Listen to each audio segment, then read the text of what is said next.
ఉన్న బంగారాన్ని విడిపించి ఆ రోజు ఆన్లైన్ రేటుకే మేము కొంటాం. Sharma gold company.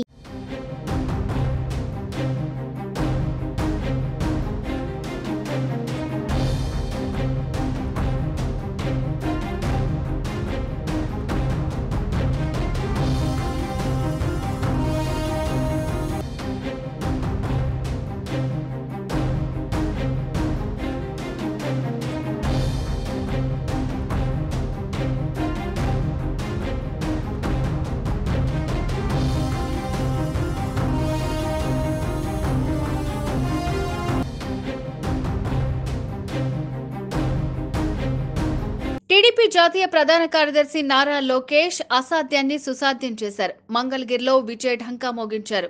సమీప ప్రత్యర్థి వైసీపీ అభ్యర్థి లావణ్యపై గెలిచారు.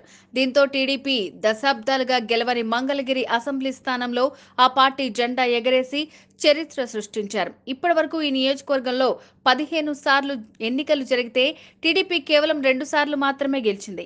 1985లో చివరగా గెలిచి ఆ తర్వాత ఇప్పటి వరకు అక్కడ గెలవలేదు. ఇక 2019లో లోకేష్ పోటీ చేసి ఓడిపోయిన నియోజకవర్గాన్ని అంటిపెట్టుకుని ఉండడం ఇప్పుడు ఆయనకు కలిసొచ్చింది.